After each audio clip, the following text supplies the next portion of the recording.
అందరికీ నమస్తే.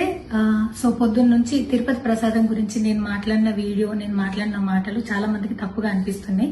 So explanation ఇచ్చే ముందే ఆ మాటలకు ఎవరన్నా హర్ట్ అయి ఉంటే డెఫినెట్ గా సారీ చెప్తున్నాను. అండ్ నన్ను రెగ్యులర్ గా ఫాలో అయ్యేటోళ్లకు నాకు వెంకటేశ్వర స్వామి ఎంత ఇష్టమో తెలుసు.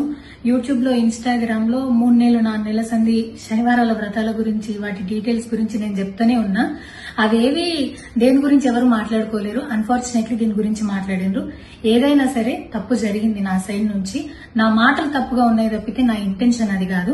మేము రిచ్ అని అన్నది 10,000 L1 క్యూ లైన్ లో నిలబడ్డప్పుడు, పొద్దున ప్రసాదం తీసుకునేటప్పుడు కాస్ట్లీ లైన్ లో నిలబడ్డమని ఆ ఉద్దేశంతో అన్నాను.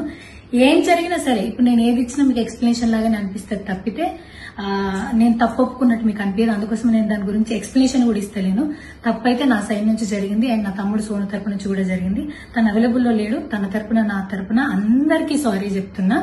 సో నా ఇంట్లో వెంకటేశ్వర స్వామి, నా చేతి మీద వెంకటేశ్వర స్వామి, అన్నిటికన్నా ముఖ్యంగా జీవితంలో నాకు అత్యంత విలువైంది నా బిడ్డ. నా బిడ్డను కూడా వెంకటేశ్వర స్వామి ఇచ్చిండు. నేను ఆయన గురించి తప్పుగా ఎట్లా మాట్లాడతా? అస్సలు ఆయన గురించి తప్పుగా మాట్లాడా. ఆయన గురించే కాదు, నన్ను రెగ్యులర్ గా ఫాలో అయ్యేటోళ్లకు నేను అన్ని మతాల దేవుళ్లను మొక్కుతా, అందరి దేవుళ్లను మొక్కుతా. అందులో వెంకటేశ్వర స్వామి నా జీవితాన్ని మార్చేయండు. ఈ రోజు నేను అనుభవించే ఏది కూడా ఆయన దయలేకపోతే కాదు. అట్లాంటిది ఆయన గురించి నేను ఎందుకు మాట్లాడతా? అయినా సరే తెలుసో తెలకో పొరపాటు మాటలైతే నా నోట్ నుంచి, మా తమ్ముడు నోట్ నుంచి వచ్చినాయి. దానికి డెఫినెట్ గా సారీ అడుగుతున్నా. ఇదేదో యూట్యూబ్ ఛానల్ ఏమంటారు వీడియోస్ పెట్టి కేసులు పెడతా అన్నందుకు కాదు, నాకు కూడా అనిపించింది అయ్యో అట్లా మాట్లాడి ఉండకూడదని, అందుకోసం పెడుతున్నాను తప్పితే ఇంకొక ఉద్దేశం అయితే ఏమీ లేదు. నేను మళ్ళొకసారి టీటీడీ మెంబర్స్ కి అండ్ నా మాటల వల్ల హట్ అయిన ప్రతి ఒక్కరికి నేను నా తరపు నుంచి సారీ చెప్తున్నా. అండ్ ఇంకోసారి మళ్ళీ ఎప్పుడు రిపీట్ చేయను. సో నా సారీని యాక్సెప్ట్ చేయండి. నన్ను రెగ్యులర్ గా ఫాలో అయ్యేటోళ్లకు నాకు వెంకటేశ్వర స్వామి అంటే ఎంత ఇష్టమో తెలుసు కాబట్టి వాళ్ళందరూ నన్ను నమ్ముతున్నారని కోరుకుంటున్నా.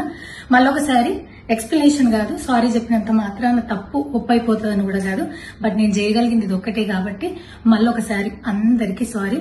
అండ్ డెఫినెట్ గా ఐ ప్రామిస్ ఇంకోసారి ఇది రిపీట్ అవ్వదు. Thank you.